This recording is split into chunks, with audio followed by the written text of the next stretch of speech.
Good afternoon, friends of the Jose Manuel HCHE Garage channel. This afternoon I'm going to make a video for you, although I don't have much light right now, but hey, now I do have time to do it with the light. A video about changing the front brake pads on a Mercedes Vito. In this case, it's the year 2003, the 115 CDI, long van. I'm going to put Brembo brake pads on it. The part number for these brake pads is this one here, P50. I'll leave a link in the video description to buy them at the best possible price on Amazon. Okay? Well, the first thing we're going to do is raise the front of the van on stands and remove the two front wheels. Let's do it and continue. Now we have the van raised on stands on both wheels. And now we're going to remove the wheels. Once we have removed the front wheels, what we have to do is disconnect the battery, as indicated in the workshop manual, because as we are going to have to disconnect the brake pad wear warning cable connectors. To avoid any type of bad signal, what we have to do is disconnect the battery. To disconnect the battery, very simple. We open the door, we open this compartment. Here we have access to the negative. Simply remove the negative terminal of the battery. Okay, here we have the little nut that holds the negative terminal of the battery. It is a 10 mm hex. We loosen it, take it out, remove it, and the battery should now be disconnected. I'm going to do it. As you can see, the battery is now disconnected. Now we can work with the wear warning cables without any major problems. Let's do it. The first thing we're going to do is loosen the two nuts that hold the brake caliper to the frame, to the brake caliper bracket, which are this nut here and this nut here. Let's go. Now I'm going to tell you what type of socket it is. Well, it's a 13 mm socket, okay? So, let's loosen it with a 13 mm socket. Well, once we've removed the two screws, as you can see, they're removed. Now what we have to do is remove the caliper. We're going to insert a screwdriver here and pry them a little bit on one side, on the other side, a little bit carefully, until we remove the caliper from its caliper bracket. And be careful, because here we have the connection for the brake pad wear warning cable. See, with the screwdriver, this one comes out without any major problem. Now we insert it down here, okay? We pry a little bit, and as you can see, it moves and comes out without any major problems. We're going to need both hands to finish removing it. Carefully remove this warning cable, very carefully so as not to damage anything. Well, now that we have to remove the connector for the brake pad wear warning, these pads aren't very worn, they still have plenty of life left. I think it's because the warning light is making bad contact, but since I've removed it, since I have new ones, since I'm in the middle of it, I'd rather just change them.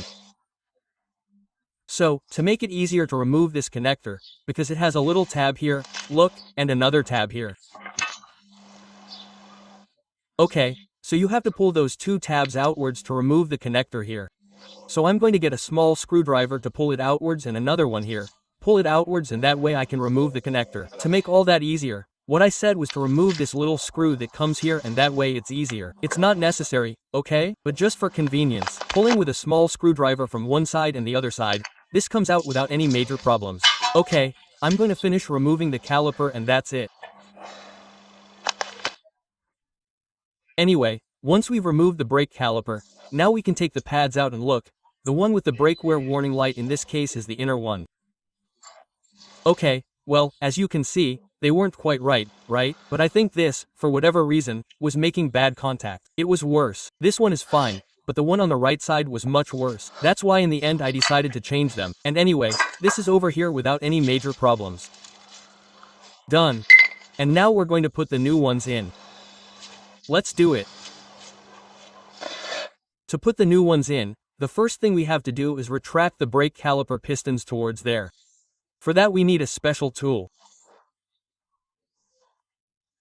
And before retracting the pistons towards the cylinders, we have to open the brake fluid reservoir cap so that the brake fluid can move without any major problems.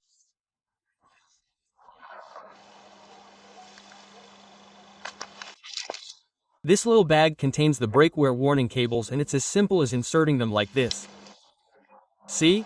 I'm taking the inner pad as it was. You insert it like this, you press it and it's in. No major problem, it's that easy. Then we remove the cap to insert it and that's it.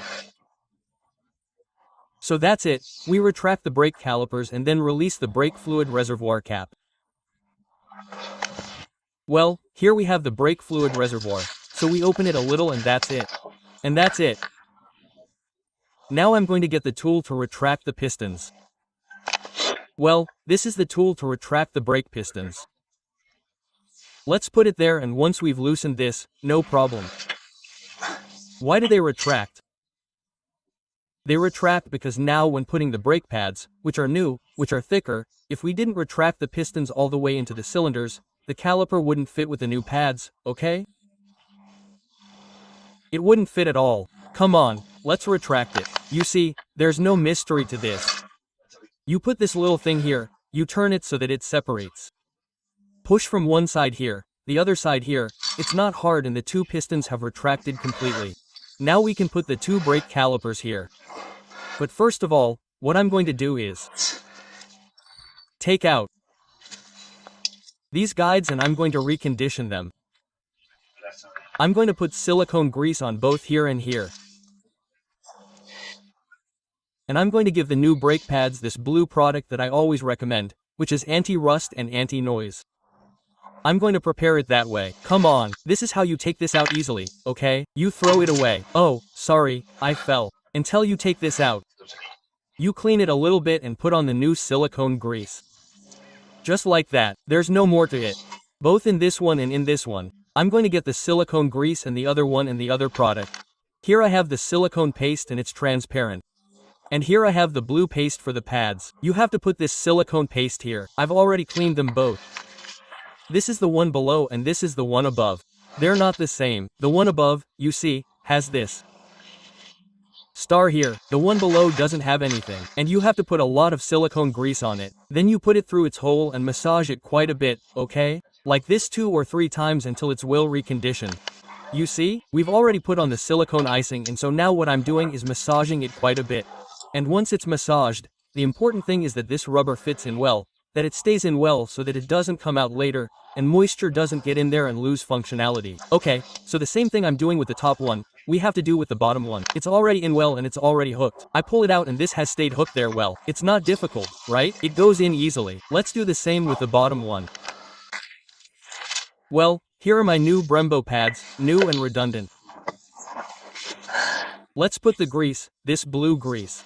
Okay, I'll put a link to Amazon in the video description so you can buy either one and also to buy the brake pads. Let's do it. Now that the blue grease is in, this was the inner one. Let's put the inner one in and then we'll put the outer one in. With the inner one in, now let's do the outer one.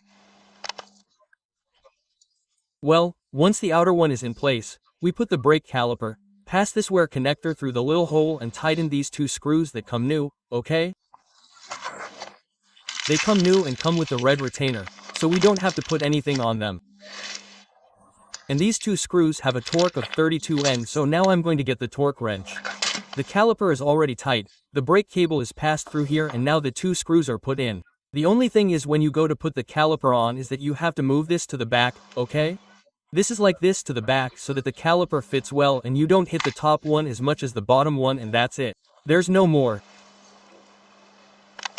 This one has a position, okay? It has to go there horizontally, not vertically, okay? Placed like this.